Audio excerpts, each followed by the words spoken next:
Hey guys, what's up? Happy holidays. Only 8 more shopping days until Christmas. So hopefully you all have gotten your Christmas shopping done. But anyway, let's have a quick look at the markets. The bottom right-hand corner, we have the S&P 500 with this impressive run, straight up, basically. Um, to me, it looks like actually we may be rolling over a little bit. Um, so we had this little tiny pullback here, and this was to right about this level right here, 2190 roughly. So we pulled back to the previous highs and then we took off. So we're coming back a little bit. And the one thing I want to say is that regression to the mean is a real thing. We don't necessarily know when it's going to happen, but it definitely happens. So between the S&P 500 and the TLT in the top left-hand corner of your screen, this big drop, nothing moves in a straight line. So at some point, we are going to have a regression. But our previous highs are way down here. Even if we go back down there, that doesn't mean that we're going to pass through it, right? So we could still come down. The most likely area of support is the last area of resistance, which is right there at about, 2210, 2215, something like that. So it could easily see a dip to that level and then some more action forward.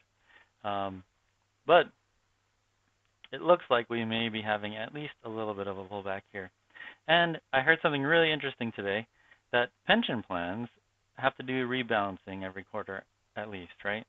So with this huge move in bonds in your top left and this huge move in stocks in your bottom right, when they rebalance, they have to come out of stocks and move into bonds because that's how you rebalance. You come out of the things that were winners and you go into some of the things that were losers. So that rebalances your portfolio. So that naturally would bring this down, would bring stocks down a little bit and bonds up a little bit. So that would be a very natural, very organic occurrence and fairly expected. The other thing is eventually you can see a move back to the 200-day or the 50-day moving average. At least those are the most widely followed. So right here in stocks in the bottom right-hand corner, here's your 50-day moving average. So that would be the first mark. And right here is your 50-day moving average in bonds in the TLT. So that's one place where you can look for a regression to the mean. All right. The other thing I wanted to say is that the dollar index just nonstop. Look at this. This is unbelievable. This action has been incredible since really since October. It's been an incredible move since the election, which is right around here. But even before that, it had sort of broken out, it looks like. And this has an effect on the markets. Like we say, if things are more expensive for people to sell overseas, they're not going to sell as many. And that should have an effect on multinationals. But so far, it's more of an inflation type of trade, where everything is just increasing in value. So that leads us to gold. So gold is in your bottom left-hand corner. And you see this huge sort of turtleback action in gold. This is the GLD over the last, almost a year, really, a year or so. There was a big movement into gold all the way really to the middle of the year till July or so. And then it just kind of fell off right about the same time as it did in bonds. So you can see that this part of the bond chart is very similar to this part of the gold chart. And when we talk about inflation, a lot of people tell you that gold is a good inflation hedge. But it turns out that it's not that great of an inflation hedge. Over the last 30 years or so, the price of gold really hasn't done that much. But what it is good for is a safety trade. So people during in inflationary markets will run to gold or treasuries. But it doesn't work out so well in gold.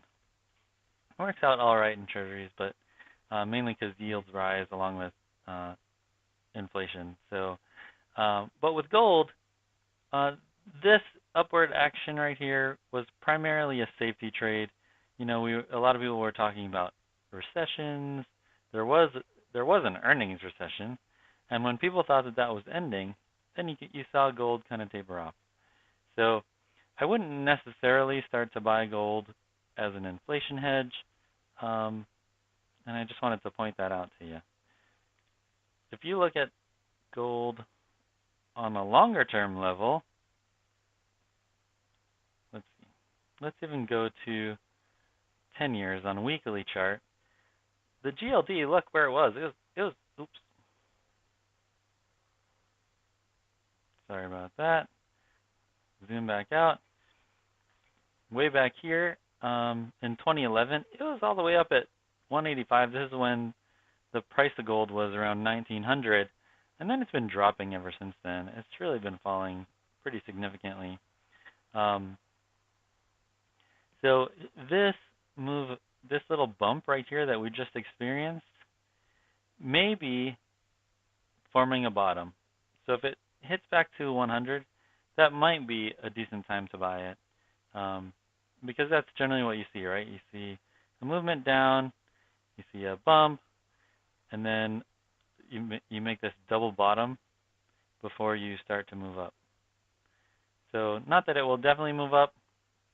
Like I'm saying, it's not necessarily an inflation hedge if you think inflation is coming, which I do. But regardless of that fact, it looks like it may be making a base around 100.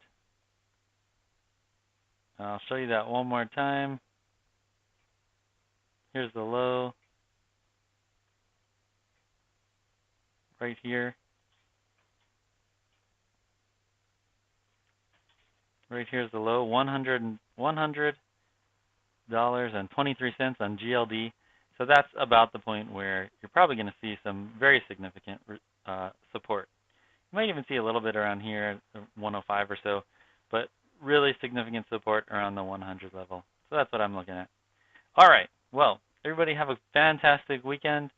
Last weekend before Christmas, and then I hope your Christmas goes wonderfully. And to everyone that does not celebrate Christmas, happy holidays to you too. Hopefully you get some time off work and enjoy some time with your family. All right, everybody. Thanks a lot for listening. Have a good one. Bye-bye.